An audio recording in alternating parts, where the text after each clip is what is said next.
And we're back with the ChatterBox with Ellen Hedger, and on the line, Rob, I hope you got the phone ready. Are we ready for this? We have a very special guest on the line. Hello, guest. Would you like to identify who you are? Hello, Ellen. This is Charles Esten. Please call me Chip, and I play Deacon Claiborne on Nashville. Yes, you do. Well, thank you so much, Chip, for coming on the show. I mean, you are the definition of multi-talented. You are an actor, a singer, a musician, a songwriter, comedian, the whole package, and I'm so happy that you're here with us today. Well, you're the definition of kind. Thank you very much. That's a very nice thing to say. Well, thank you. Now, you've had a pretty busy summer. Can you tell us about your tour and what you've been doing this summer? Yeah, that's been one of the amazing things about this job, about being on Nashville, is I'm not only on Nashville, but I'm in Nashville. Of course, I live here and we shoot it here. And so when I haven't been shooting in the past, I've been real fortunate that I've been able to dig in deep to this town and do a lot of songwriting. I've met some fantastic players who help me. I write with a bunch of great people here. And so I've been real fortunate for the last couple seasons. When I have some time off, I get to go out on the road with a truly unbelievable band that I have behind me called Six Wire. They've not only, I met them actually on Nashville, I should say, on the show itself. They played Randy James's band in the very first episode, and we've been fast friends ever since. And they're all terrific musicians with great music of their own, but they also they go out with me, and I'm very lucky for it. And yeah, we've had a bunch of great dates this summer. We just got back recently from going out to Portland. We were at the Willamette Country Music Festival. We played right before Pam Tillis was there, and it was an unbelievable time. This whole summer's been great.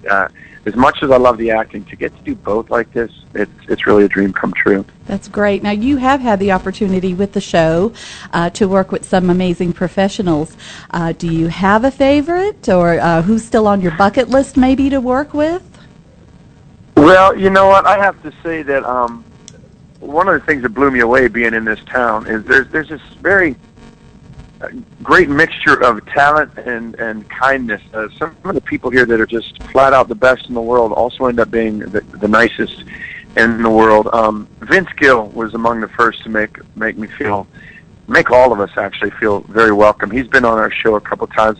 I just saw him play again the other night, and I'm not sure there's a better voice in the world, and I'm not sure there's a better guitar player in the world. And on top of all that, he's just the best. So Vince is certainly one, but if you're going to make me put one at the top against all others, that's where it gets trickier, because I just keep running into that same combination of man are they good and man are they nice. So I got to meet Reba recently on one of our on the record concert shows. You know, once for the last couple seasons, besides doing the show itself, we also got to do a concert performance. First at the Ryman, and then later we got to do one at the Grand Ole Opry. And it's the second one. We just got to meet Reba McEntire, and that was a thrill. And once again, there she is. She's an icon, but doesn't act like one. She acts like somebody you've known your whole life. So those are just two, but believe me, I could go on and on when I'm talking about these people, whether it's Jada Marcus and the guys in Rascal Flats or my friends in Little Big Town. It's a great community to suddenly find yourself to be a part of. I guess that's really fortunate. I mean, I can't imagine, when you think about Nashville, and I think maybe more so than L.A., more of a community, more of a brethren, really, of artists working together? Well, I don't know if it's because it's a small town. I don't know. I mean, a bit smaller town than Los Angeles, or what it is. I mean, I know it hasn't always necessarily been like this. Places go through different styles. Even Vince himself was saying in a speech once how impressed he is by the artists who are climbing the charts, but all seem to have a spot for each other in their hearts as well. They're always sort of rooting for each other rather than competing head to head. And it hasn't always been like that, but it certainly is like that right now, and especially among some of the bigger names that have been around here a while. Also, somebody was telling me that if you go backstage at the awards shows in LA, you have a whole bunch of even the music award shows back there. You have a whole bunch of different posses and groups, and this group and that group, and they'll nod politely or shake hands. But backstage at an award show in Nashville, it's just like a family reunion. It's so funny, the bond, or not funny, but it's really great and impressive, the bond between everybody back there. Great. Well, you have a brand new single out on iTunes. It's called Hot One. And can you tell us the inspiration for this story or how this came about? And it's a great song, by the way. Oh, thank you so much. As I said, I've been writing most of my life, and for a while there, it really started verging towards country music, and I'm talking years before I booked to Nashville. So once I did finally get here, I started as quickly as I could to write with some of these fantastic people, and it's, we just finished the third season, and the fourth season started up, and so I've had a lot of opportunity to do that, and I've been wanting to put some music out for a long time. I still have a plan to put out an album before too long. Having said that, this song sort of, a couple of the guitar lick and a couple of the lyrics popped into my head, and I got together with my friend Steve Mandel, who's my band leader, and he's in Six Wire as well. And the two of us, I was writing a song about remembering those days back, not after I was a little kid, before I was a guy with a bunch of kids of my own and a wife. When I go to the beach now, it's about that family. But there was a few years there, it was about going with my friends, and all I remember is it could be crazy. Those days at the beach where you can barely walk on the sand, and it's a hot one, and the day starts off slow, and you're not sure how it's going to go because it's going to be brutal out there on the beach. But by the time it gets dark, it's been a fantastic day. So it's really just sort of going back and remembering what that was like, and putting it to a song. It's a real feel-good summer song for sure. I knew it wasn't going to go on the album later, and it's summer right now, so Steve and I said, why don't we just upload it to iTunes, and anybody that has these same feelings about their summer can maybe go get it there, and it's been doing well, considering I'm not on a label. There's no real promotion or marketing per se. It's just been up, and nice people like yourself been talking about it and playing it, and it's fun to get the response on Twitter and Instagram. I've been receiving some videos for people on beaches, in Spain or as far away as Spain, or maybe just about Long Island or down in Florida, and they're on the beach and they're playing Hot One. And I saw one of those, and I said to my wife, I said, that's it, man. That's all I ever wanted was for, a couple songs of mine to make their way into people's hearts and their lives, and so that this one has it all with such a modest beginning.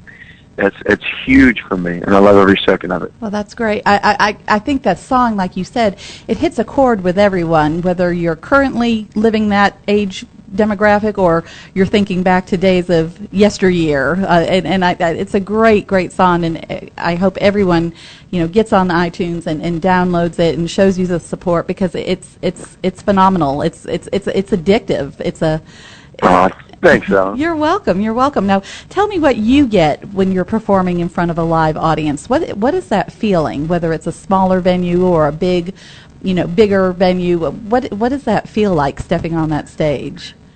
Well, now you're onto it, because to be honest, that's what I started out doing as I was in a band in college.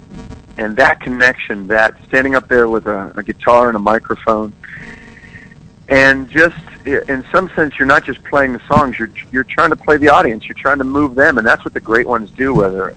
No matter where you are. I just got to see Paul McCartney recently, and those songs, they play the audience as much as the band plays the songs, and it moves people, and that's really sort of what the part I'm addicted to. Now, when we make the TV show here, we're on a quiet sound stage, and we take these fantastic scripts they give us, and we interpret it through our characters, and we hope in the end that we can move people, and lo and behold, I know the show does, and that means an awful lot to me.